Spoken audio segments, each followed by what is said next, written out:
Kwenye video ya leo nitaenda kukufundisha vitu vya muhimu ambavyo unabidi uvifahamu kabla ya kwenda kuanza kufanya biashara ya forex. Kitu cha kwanza, utofauti kati ya forex na forex trading. Kitu cha pili, maana ya currency pairs. Kitu cha tatu, kuelewa kuhusu lot size, pips pamoja na leverage. Kitu cha nne, jinsi ya kufanya biashara ya forex, buy and sell orders. Kitu cha tano, aina ya uchambuzi katika biashara ya forex. Hapa tutajifunza technical analysis, fundamental analysis pamoja na sentiment analysis, na kitu cha sita cha mwisho, risk management, usimamizi wa hatari katika biashara ya forex. So, ili kujua utofauti kati ya neno forex na forex trading, kwanza lazima uelewe maana ya maneno haya yote mawili. Tukianza na maana ya neno forex, ni kifupi cha neno foreign exchange, nikimaanisha kwamba ni mabadilishano ya pesa za nchi mbalimbali. Kwa mfano, kutoka hapa Tanzania ukaenda nchi nyingine yoyote ile, baada ya kufika katika hiyo nchi utahitajika ubadilishe pesa zako za Tanzania na kupewa pesa za nchi husika ambayo utakayokuwa umeenda, na kwa kufanya hivyo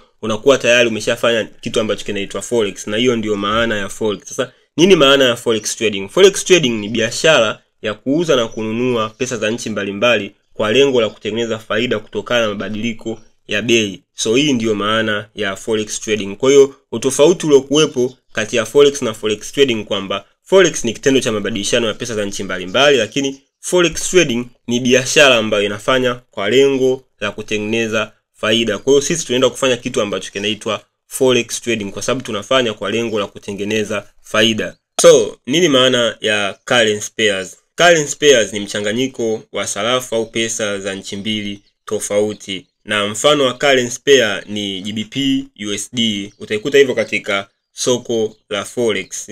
Na currency yoyote inayoanza kwenye pair, kwa mfano kama katika pair ya GBP USD, currency ambayo imeanza hapo ni GBP. Hii tunaiita ni base. Na currency ambayo ya mwisho ni USD, hii tunaiita ni koti katika hii biashara ya forex. Na kirefu cha GBP ni British Pound ambayo ni paundi ya Uingereza, na kirefu cha USD ni United States Dollar ambayo ni dola ya Marekani. Sasa bei ya GBP USD ambayo ni currency pair katika soko la forex inasomwaje? So, bei yake katika soko la forex utakuta imeandikwa GBP USD 1.2500. Sasa haisomu hivyo. Kitaalamu hapo tunasema kwamba kila paundi moja ya Uingereza ni sawasawa na dola 1 na senti 25 za Kimarekani. Hivyo ndio jinsi ambavyo bei yake inasomwa. Lakini wewe utakavyoikuta katika soko la forex utaiona imeandikwa GBP USD 1.2500, lakini kitaalamu inasomeka kwamba kila paundi moja ya Uingereza ina thamani ya dola 1 na senti 25 za Kimarekani. Kwa hiyo ndio jinsi ambavyo inavyosomwa.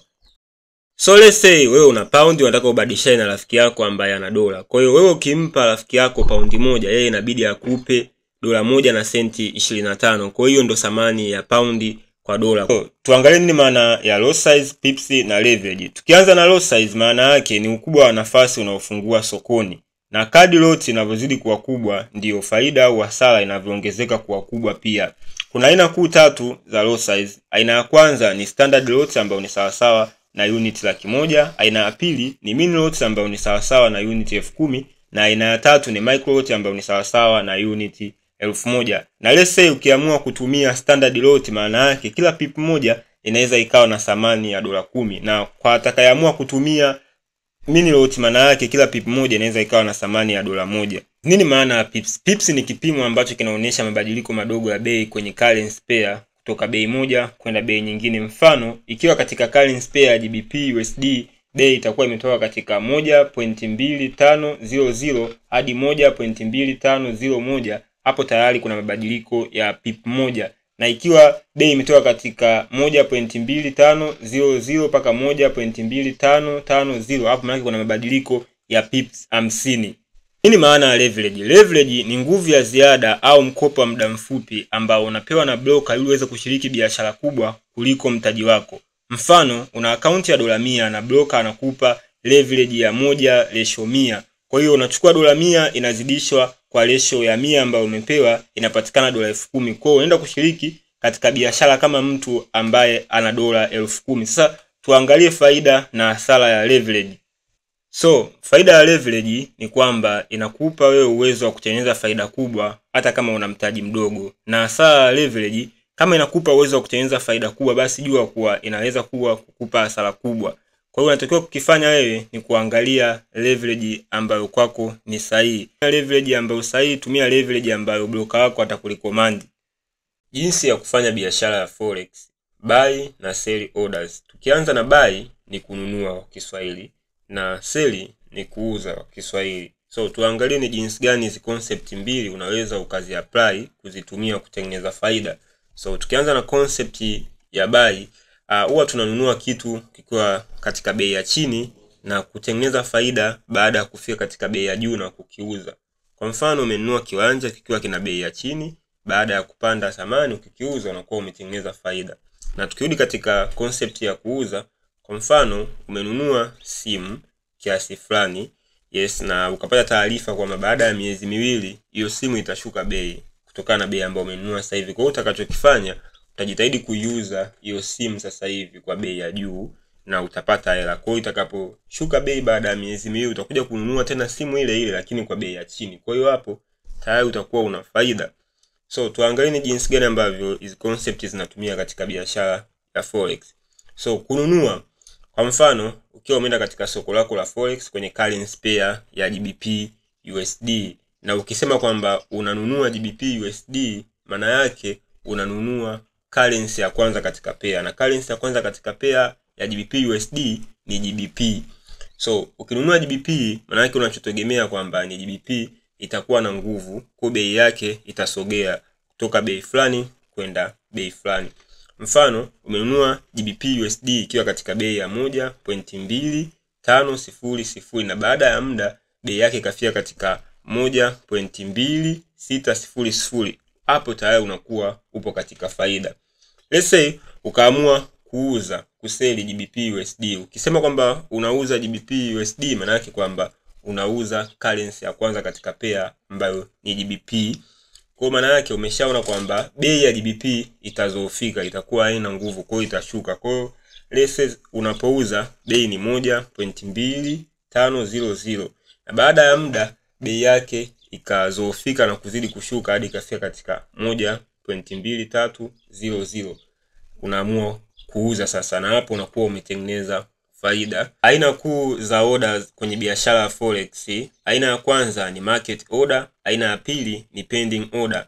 Market order ni order ya kufanya biashara mara moja kwa bei husika ya sasa sokoni, na pending order ni aina ya order ya kufanya biashara ambayo itatekelezwa mpaka bei fulani ifikiwe sokoni.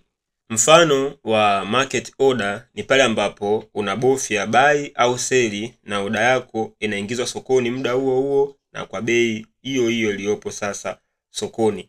Na mfano wa pending order ni pale ambapo unasubiri mpaka bei ipande au ishuke hadi katika kiwango ambacho wewe ndio unataka uingie sokoni. Sasa hii market order na pending order ina aina zake ambazo kwenye forex taalamu kuna buy stop, kuna sell stop, kuna buy limit na kuna sell limit. So buy stop ni pale ambapo unataka kununua mpaka bei itakapopanda hadi kwenye kiwango fulani, na sell stop ni pale ambapo unataka kuuza bei itakaposhuka hadi kwenye kiwango fulani ndio uuze. Then buy limit ni pale ambapo unataka bei ishuke hadi kwenye kiwango fulani, then ipande tena hadi katika kiwango chako ndio uingize sokoni. Na sell limit ni pale ambapo unataka bei ipande then ifike kwenye kiwango fulani, na wakati wa kushuka ikifika katika kiwango fulani ndio uingie sokoni. So aina za uchambuzi kwenye biashara ya forex. Tukianza na technical analysis, hii ndio aina maarufu zaidi ya uchambuzi kwenye forex. Inahusisha kuangalia charts, viashiria kama indicator na mifumo ya bei ambayo tunaita chart pattern ili kutabiri mwelekeo wa soko. Mfano, zana ambazo zinatumika katika uchambuzi huu wa technical analysis ni moving average, support and resistance, trendline na RSI. Na lengo kuu la kutumia uchambuzi huu wa technical analysis ni kutumia historia ya bei kutabiri mustakabali wa soko. Ni kama kuangalia nyuma ili kutabiri kitakachoenda kutokea mbele. So maana ya fundamental analysis, huu ni uchambuzi wa habari za kiuchumi na matukio makubwa duniani ambayo yanaathiri sarafu au pesa za nchi mbalimbali. Na mfano wa fundamental analysis habari hizo za kiuchumi ni kama taarifa za viwango vya riba kutoka benki kuu kama Federal Reserve au Bank of England. Na mwingine ni takwimu za ajira, mfumuko wa bei au GDP. Na mfano mwingine ni matukio kama vile vita, siasa, mabadiliko ya serikali. Kwa hiyo hizo ndo taarifa za kiuchumi ambazo zinaathiri sarafu au pesa za nchi mbalimbali ambazo sisi tuna trade katika masoko ya forex. So mfano wa hizo habari za kiuchumi zinaathiri vipi katika soko la forex? Mfano, let's say Marekani imetangaza kwamba kutakuwa na ongezeko la viwango vya riba. Kwa baada ya Marekani kutangaza hivyo, mara nyingi kabisa kwamba pesa yao ambayo ni USD, United States Dollar, upanda thamani. Kwa kama ukijua kwamba dola inapanda thamani, kwa maana yake ukirudi katika soko la forex kwa mtu ambaye ana trade currency kama ya GBP USD, kwa kama USD inapanda thamani, maana yake GBP inashuka thamani. Kwa direct unakuwa unajua nini cha kufanya sokoni kutokana na habari hiyo ya kiuchumi. So sentiment analysis ni aina ya uchambuzi wa mtazamo wa wafanyabiashara wengi kuhusu soko. Ni aina ya uchambuzi ambao ni kama kujiuliza kwamba wafanyabiashara gani wengi wapo sokoni, kama ni buyers, wanunuaji, au sellers, wauzaji. So ukiwa kama trader unaweza kuangalia sentiment tools au COT reports kuona ni asilimia ngapi ya traders wako tayari kununua au kuuza. I mean kwamba buyers ni wengi au sellers ni wengi. Lakini huu sio aina ya uchambuzi mkuu sana ambao utakupa mwelekeo wa bei sokoni. No. Uchambuzi ambao unabidi ujifunze ili ukupe mwelekeo wa bei sokoni ni technical analysis ambao nimekuambia awali, na fundamental analysis. Hii ndio aina ya uchambuzi ambao mara nyingi ni muhimu sana kuufahamu, ambao utakusaidia kukupa makadirio ya mwelekeo wa bei sokoni. Kipengele cha mwisho ni risk management. Sasa nini maana ya risk management? Ni mchakato wa kudhibiti na kupunguza hasara unapofanya biashara kwenye masoko ya forex. Na lengo kuu la kutumia risk management ni kulinda mtaji wako ili uweze kudumu sokoni kwa muda mrefu hata kama zitatokea hasara kwenye baadhi ya trade. Tuangalie umuhimu wa kutumia risk management. Namba 1, kukusaidia kubaki sokoni kwa muda mrefu. Bila risk management, hasara chache tu zinaweza zikamaliza akaunti yako na ukatolewa sokoni. Namba 2, kupunguza hisia, emotion. Ukiwa unatumia risk management unakuwa una mpangilio kwamba unajua nini unafanya katika trade zako. Kwa hiyo at least emotions zinapungua. Namba 3, kuongeza nidhamu. Ukiwa unafuata mfumo wako wa risk management unakutengenezea wewe kuwa na nidhamu. Namba 4, kulinda faida zako, kwa sababu ukiwa unatumia risk management itakulazimu utumie vitu kama stop loss ambavyo vitakuwa zinalinda trade zako. So tuangalie mbinu muhimu za risk management. Namba 1, tumia stop loss kila mara. Stop loss itakusaidia wewe kukata hasara isizidi kuwa kubwa kama trade yako itakuwa imeenda kinyume na uchambuzi ambao wewe umeufanya. Namba 2, usiriski zaidi ya 1 mpaka 2 kwenye kila trade unaochukua katika akaunti yako. Kwa mfano, una akaunti yenye dola 200, unatakiwa kwenye kila trade moja uriski 2% ambao ni dola 4. Kwa hiyo usizidishe zaidi ya dola 4 kwenye kila trade moja. Namba 3, tumia risk to reward ratio nzuri. Risk to reward ratio mfano ni 1:2, 1:2, ambayo upo tayari kupoteza dola 50 kupata dola 100. Upo tayari kupoteza dola 20 kupata dola 40. Hiyo ndio risk to reward ratio nzuri. Namba 4, tumia position size sahihi. Hakikisha kwamba position size yako inaendana na leverage yako ambayo broker amekupa. Na namba 5 na mwisho, usi overtrade. Usichukue trade nyingi kwa wakati mmoja. Kwa sababu gani? Ukichukua trade nyingi kwa wakati mmoja zitakupa stress na mwisho wa siku zitakutoa kwenye focus na utaishia kupata hasara. So bye bye.